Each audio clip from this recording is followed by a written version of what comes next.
something that is true not only of her as a principal, as an administrator, but it really is true of all of you as teachers, and especially coaches as well, or any teacher that has additional duties beyond just the classroom that you communicate in. And that's that there's a lot on your plate. So what I'm going to unpack for you this morning is an opportunity to see some relief there, but also assistance there to get at something that really is hurting all of our hearts. So good morning to all of you, and good morning to everybody watching online as well. I'm really honored to have this chance to share it with you this morning. I think one of the first team huddles I ever spoke at was with the cross-country team here about 5 years ago or so. I was early in my time with FCA. And I shared something with them that I want to share with you all today to sort of set the groundwork for what we're going to talk about, and really the season that you're all in and hope to never be in again. And that's the idea of a cardinal. I don't know if you knew this about that bird, but I did a little bit of research and discovered that when conditions change, when the climate changes, the cardinal is one of the rare birds that does not migrate to someplace more comfortable when things get tough. I thought that was pretty cool. And then as I thought about it a little bit more, I realized that what is also so powerful and so beautiful about a cardinal, right? It's not a hawk, it's not an eagle, it's not one of these great big intimidating looking creatures. But when the conditions get rough, it stands out. It's bright red, it's beautiful, and it serves to draw your attention off of what is not so comfortable onto something beautiful. That's a cardinal. I don't know about you all, maybe it's just me and the Marine Corps background and things like that, but I have a real thing about me that when I align myself with an organization, I kind of want to embed myself in the culture of that thing as well. Because in my experience, every unit had a new t-shirt, a new logo, and a new history, and all these sort of things. So I kind of like to do that with schools when I come around and speak, is make you aware of the mascot that represents the culture of your school. That's a cardinal. So I also want to take a minute to minister to your hearts just for a second. For anybody that may find themselves struggling with the reality is that someone is no longer with us, and you feel like you were in a position to have been reached out to, talked to. Why didn't they? Did I not make myself available? Did I not show them how much I loved them? Was I not nice enough? All those things, right? I can tell you from experience that I am a leader who has lost people and has had to walk through that very uncomfortable space between where I am and trying to figure out, could I have done more? So I want to unpack it to you this way and offer that you should not be foolish enough to underestimate the power of sin. Yes, I'm a man of faith. Yes, I'm a Christ follower. This is the Fellowship of Christian Athletes, so don't be surprised with what I'm about to share with you. But sin in the world is powerful, and I want to give you one very specific example that may make it very real to you. And that is that when Jesus chose the 12 people that he was going to change the world in and through, one of them was overcome by sin so much that he sold out Jesus. And that might not seem like a whole lot to you. You know, in our life, we're believing in Jesus by faith, but for Judas, that was not the case. He walked with Jesus Christ himself for 3 whole years, watched everything that he did that displayed his power, heard everything that he said. Both circumstances severely outweigh anything we have access to today. The Bible can't capture everything that Jesus truly did, but Judas was there for it all. And as he sat at the Last Supper with Jesus, Jesus looked to him and he said, whatever you're going to do, do it quickly. And in my mind, I almost like to see Jesus say that to him with a little bit of a grin on his face. It's like, you might think you're getting the last say here, but trust me, you're not. And for our students, for our athletes, and for you and I alike, sin is just as capable of getting in and really distorting truth and causing us to do things that we would deeply regret. In the case of suicide, it's an irreversible decision. But it is the power of sin. So I don't want you to bear that weight, because listen, your job, if you're a Christ follower, is not to save people from their sin. Your job is to not defeat sin. Your job, rather, is to guide people to the one who did defeat sin. And that's what I want to offer you today, is a chance to understand how you can do that. Because let's be real. As Christ followers, trying to witness to people is difficult, it's challenging, it's not easy, and it causes a lot of us to just close our lips rather than run the risk of saying something that would be foolish or sound silly or do more damage than good. Right? It's hard. What do I say? What do I do? How do I do that? How do I witness? And oftentimes then we just keep our mouths shut. But what's more specific to you as teachers and coaches and as administrators is that you can't share your faith and witness, speak publicly about Jesus on school grounds with your students. It's against the law. That's where we come in. See, in the Fellowship of Christian Athletes, we are a student-led club. So the reality of it is, by law, as long as Maria Johnson makes a decision that clubs at Jacksonville High School can exist, then FCA can exist. And we get to get in and we get to go to work.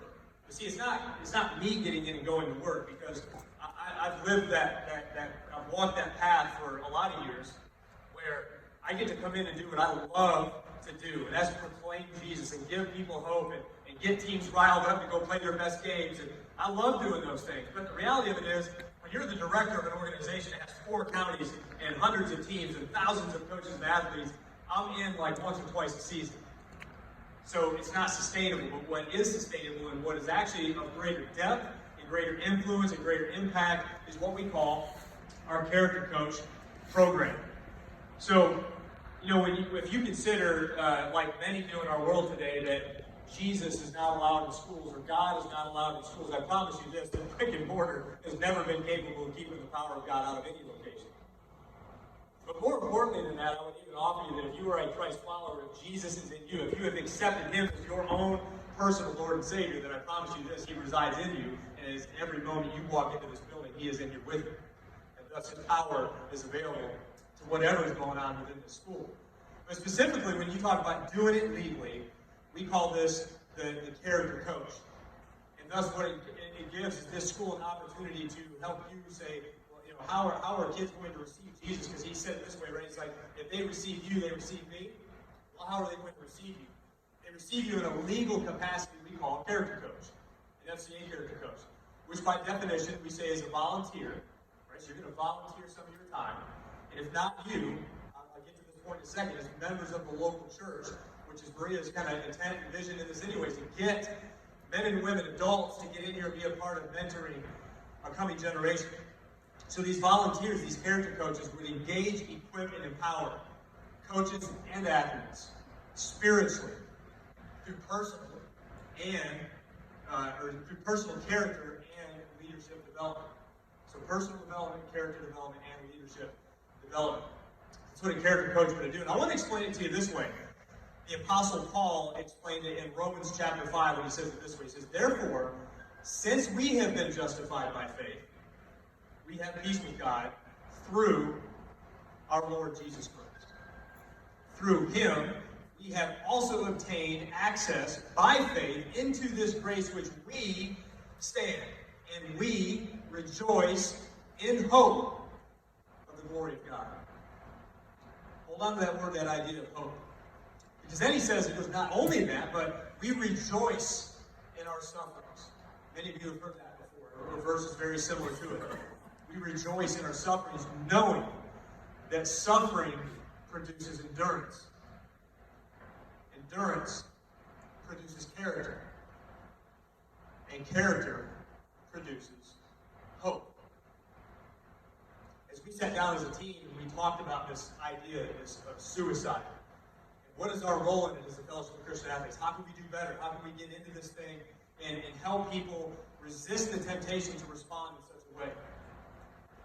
Yami is one of my teammates on staff with me, and she said it best when she said that really kids are lacking coping skills.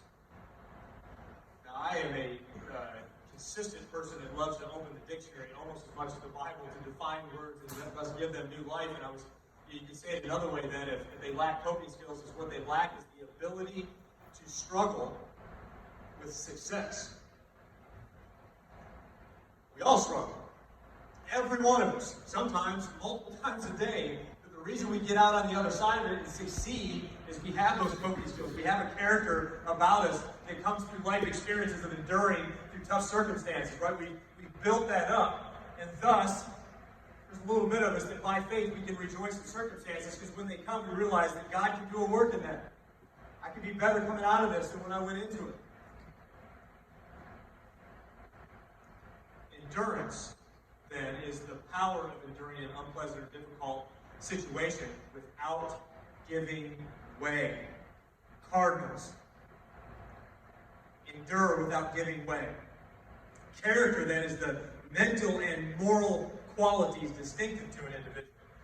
The ability we have to endure and get through is rooted in things that were built within us, and thus the Character Coach Program is a way for us to legally start building that in our young people.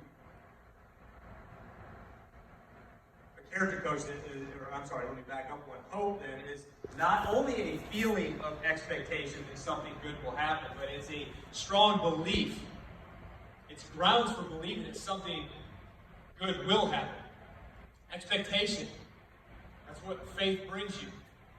So a character coach is what we believe is someone that's on the team, consistently present, producing character through the unique circumstances that sports provides to endure. What I love about FCA is we get these chances to sort of do what Jesus did, and that's tell a story that has a higher purpose through really an earthly depiction. And I'll take you all that have been around Jacksonville, at least for the last few years, back to when Bo and his boys took out Havelock in the East Regional Final, right before going to the state championship. If you were at that game or watching that game or heard anything about that game, you would remember that the first half didn't go so well. Sports provided a unique circumstance to endure. The character that these young men had produced a hope, an expectation that something good could come. What's the word, Bo, that you all use when one play doesn't go bad? Next. It's an expectation. It's faith. It says the way I've been trained, the way I've been developed, the way I've been built is that I know it didn't start that well, but there's hope that it will end well if I just don't quit.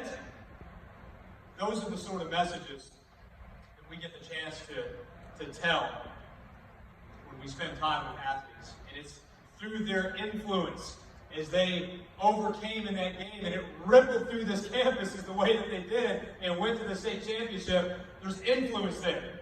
There's a story to tell about why they were able to behave the way that they did.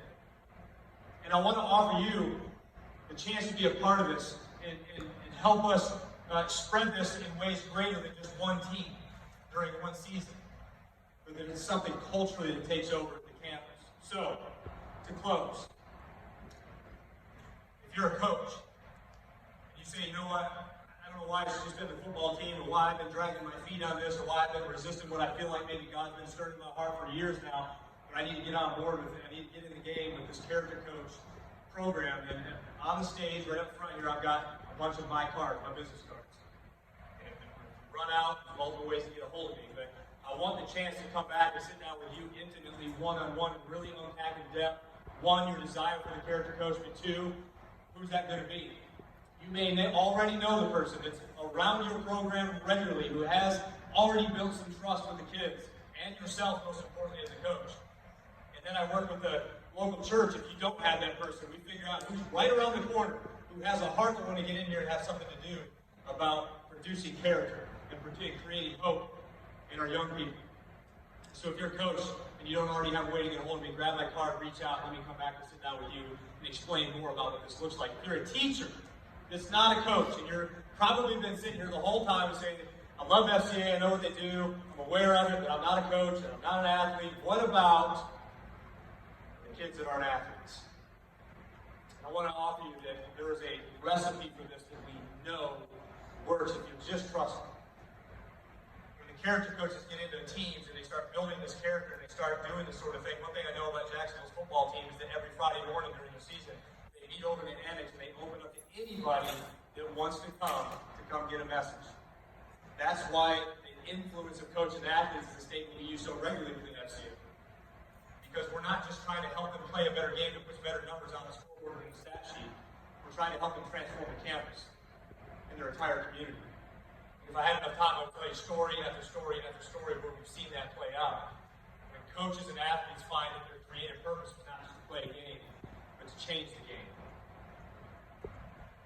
So if you're a teacher and you're wondering, grab my card, reach out to me. What we want to do for you is create an opportunity for you to serve as what we call a huddle coach. So where the teams have their individual team huddles, what we know in Assembly, you've led this thing here for years. We have the environment on the campus known as the multi-sport huddle. That's multiple sports when they're in season or out of season can come together in one environment on the campus and be spoken into. Not spoken to, I almost said that wrong. Spoken into, spoken with. Break out into small groups, get into some real intimate conversations where character coaches, people from the church can come in under this student-led organization we call FCA. Through the influence of athletes and coaches who can invite others to a multi-sport environment, teachers, there's your platform to serve us, with us, as what we call a huddle coach. We get you trained, we get you qualified, whether you're a character coach or huddle coach. We're not just going to say, congratulations, you have the title, let us know how it goes. We want to equip you with what it takes. We've created new ways you can be better at that. So that one, you can align with us in a faith-based aspect, that your faith aligns with our faith, so we're all saying the same thing. But then also that you have the resources that it takes to actually be able to minister to these kids. And do it legally. And the most important thing we do in that is that we raise up student leaders. We don't just take it over. We're not just the ones, again, talking at them or even to them, but we're raising them up to be empowered with their own faith to change the game. Because let's just face it, I mean, they're together a whole lot longer than you are.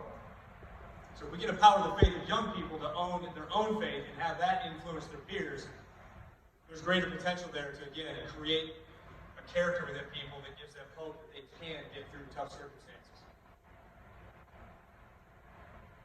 So there's much more to talk about in this and how this all works. But for now, I'll leave, again, my business cards for you. You reach out to me soon, please. Don't let this thing go longer where something else gets in the way and really is another way of sin trying to get in and block what we're trying to start. So reach out to me soon so I can come back and have this conversation with you. And I'll leave you with this out of Ephesians 1:10. The righteousness of God. Okay, so God in all his perfection, the righteousness of God is revealed from faith for faith. If I could put it to you in another way, I would tell you this, is that these young people in general, their faith is waiting on your faith.